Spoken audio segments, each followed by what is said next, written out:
Hey guys, hope you guys are doing fine. Hope you guys are doing well. In this video, I want to talk about fulfillment in the career path that you're doing. In the beginning, when you're starting out on a career, it's always, this is something that I'm interested in. This is something that I find easy for me to do. And okay, maybe it may not even be easy, but this is something that I've been perfected, that I've been doing to get perfect at. Now it's time for me to start earning from it. And when you start making money, it's a nice thing. Getting that paycheck, it's a nice thing. And also, sometimes, you have goals you set to yourself. You're like, okay, I've just started working in this career path and I've started making money. And now I think with every career, there's always something that you improve and get better at, which eventually leads you to making more money. That's why there are masters and the, what are they called? Like the people who start out on a career path. I don't know exactly what to call them. There is always hierarchy to these things. Like there's someone who starts and then there's someone who's really good. Who's good, and then there's someone who's really, really good, the master, So when you're starting out on something, there's where you start and then there's where you move on and on and on.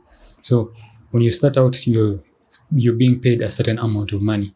And then after, when you get good at what you're doing over time, and after you've done so many iterations of the thing, or so many projects of that thing, you get graduated, you put into another position, and you start making more money in that career path.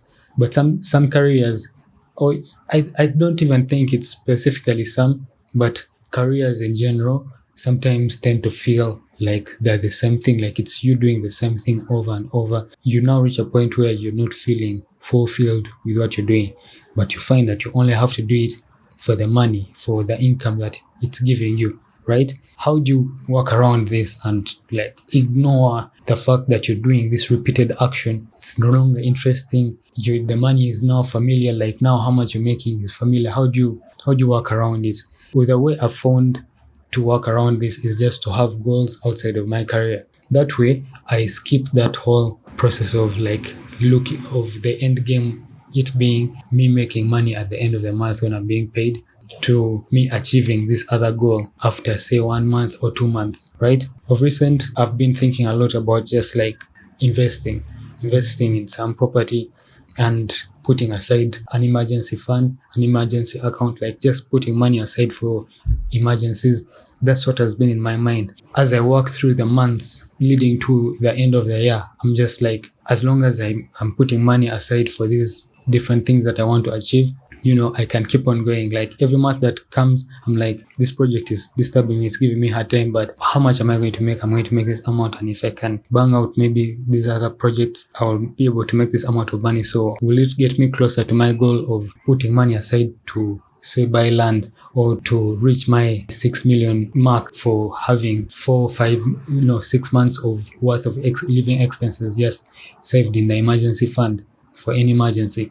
Will it get me closer to reaching that goal? Yes, it will. So let's bang out the project. Let's do the project. And that will make it even a lot easier for you to just work with clients. When you work with clients and client is asking for revision, okay, yes, it's frustrating, but you know that if you get this project done, you're going to make that money. And making that money means achieving your small-term goal, achieving that goal that you want to achieve. So that's how I found fulfillment. Just even this afternoon before starting this recording, I've been working with this client and they want me to do some graphics for a book that they're releasing. It's let me not give so many details, but it's a book and I've been assigned to make some graphics for that book. I first made the first draft and I sent and everything, and when I did the project, I was okay, this looks good for me in my eyes, it looks perfect, let me send it to the client. You finish a project and you're this is good, this must be something that the client isn't going to ask for revisions. Then you send, but clients they always find a way, man. They always find a way.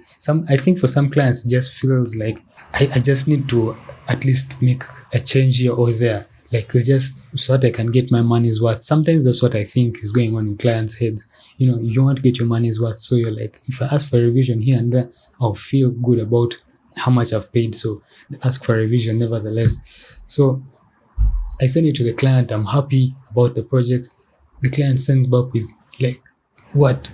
6 revisions to be done. I'm like, what? Like, what's the problem? What's going on? In the process of me getting angry, like me getting so pissed about like how many revisions I have to make, I realized that if I work with this client and I go through, I'll be able to make the money, and client is paying good money. So I'm like, okay, I'll be able to make the money if I like go through. And making the money means me being able to achieve my goals, my short-term goals. Because I have my short-term goals that I want to achieve, I'm like, okay, let's take this one step at a time. And if you watch the video where I talked about just learning, like learning things, I talked about doing things one step at a time, but I might have to make another video just talking about that alone in specific.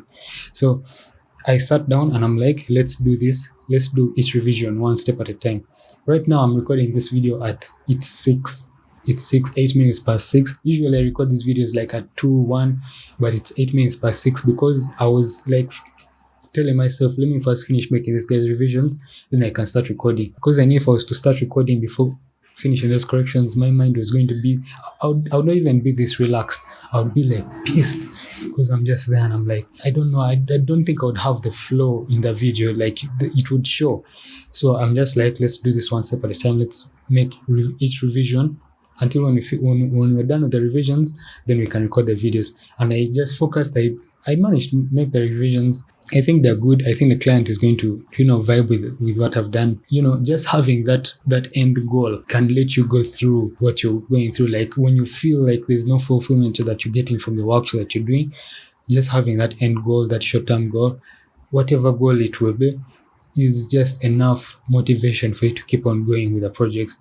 I think when I see these people who are working like in corporate environments where they're being paid these ridiculous amounts of money, these guys usually put for themselves like very, very big goals to achieve, in a sense that maybe this person wants to build an arcade in town. What keeps them going is knowing that they have a larger goal, a goal that's larger than them, that's larger than their present moment going. Like if you have a bigger goal that you want to achieve, and I know I've talked about small goals because like that's what kept me going for a good bit of last year. I wanted to buy a better laptop than what I was using.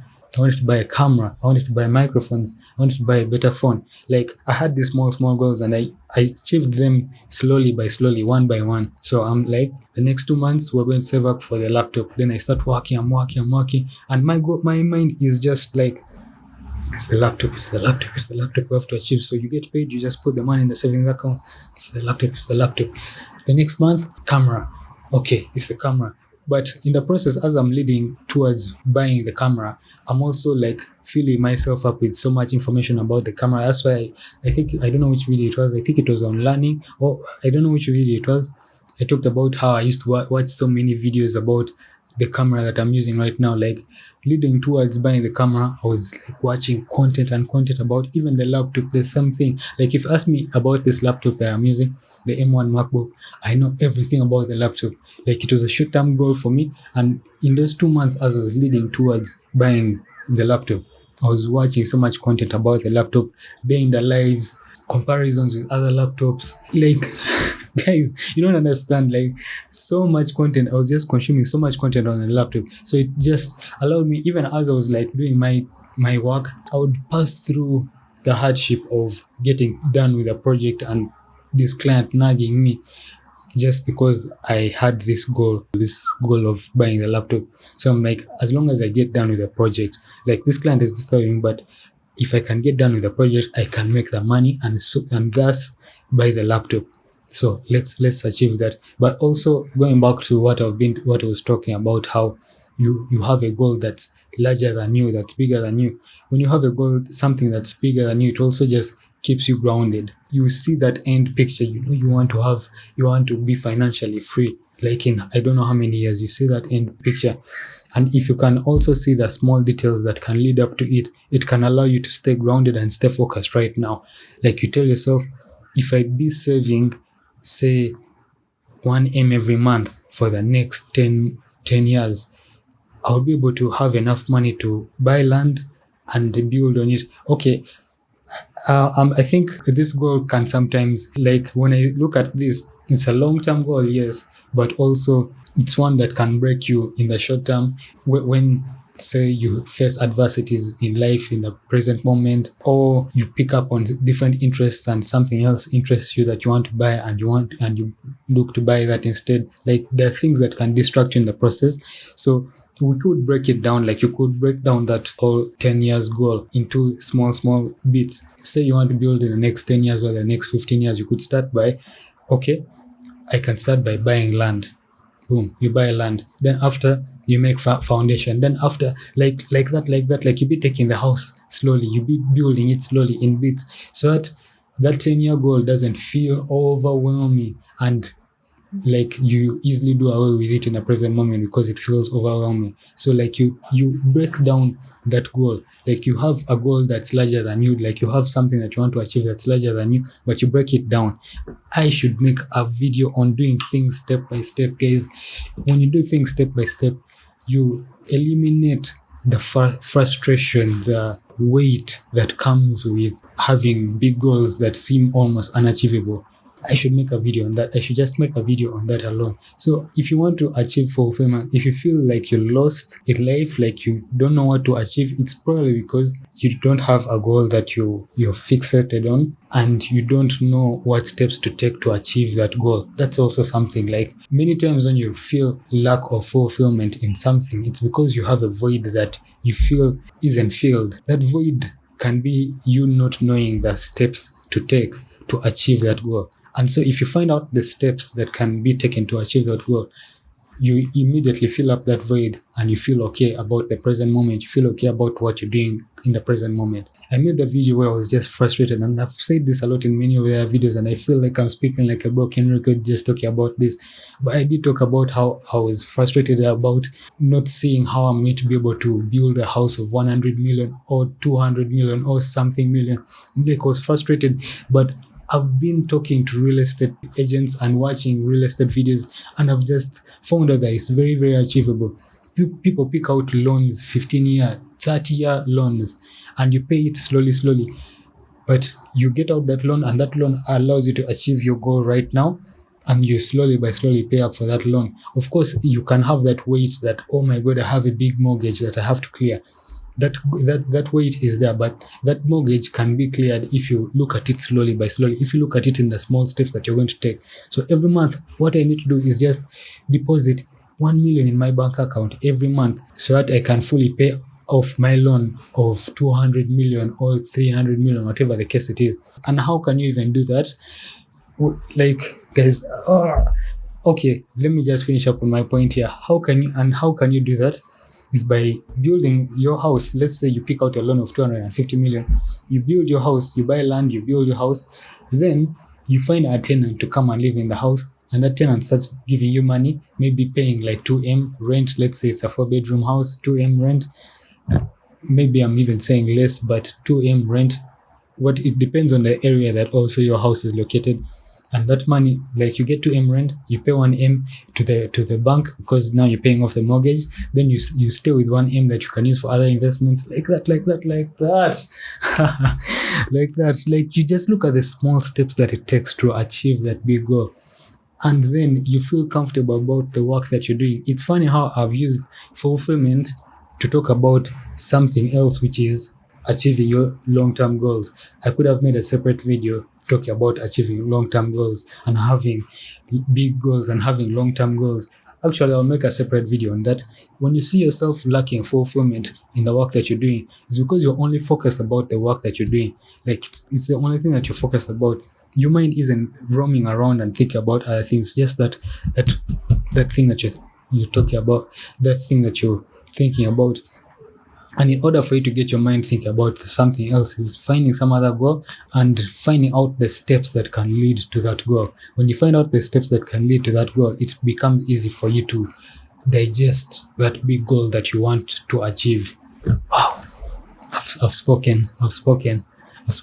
I just hope I've enlightened someone. I just hope I've got someone out of their fear. Like, it's okay to be to have fear about something, and to be frustrated, and to obsess and have so many, like, get worried, and yes, it will disorganize your mood. But if you can just yeah, if you can just watch me, if you can just keep on watching my videos, yeah, I'll try to help you through it. I do get myself caught off guard. Don't get me wrong. I do get myself off guard, but it's just me knowing that I can resolve this problem by finding out how to achieve it, by watching many videos on YouTube and reading so many things and talking to people, that I can find out the steps that I can take to achieve those goals. That just sorts out the entire problem for me. It starts by being in constant motion, like having, like, be thinking all the time and not letting things just, to destiny, like leaving it all to destiny or leaving it all to the forces of the world. Like, okay, if the world wants me to have a house, I'll have a house. It's okay. I'll have a house if the world wants me. If the world doesn't want, I'll not have a house. Like, that's not how you should live. That's not how you should live. There's a reason why we think in the first place. We think in the first place so that we can plan things out. I'm ending the video there. Like the video if this is, you've picked up something from video. Subscribe to the channel if you haven't yet. And I'll catch you next time.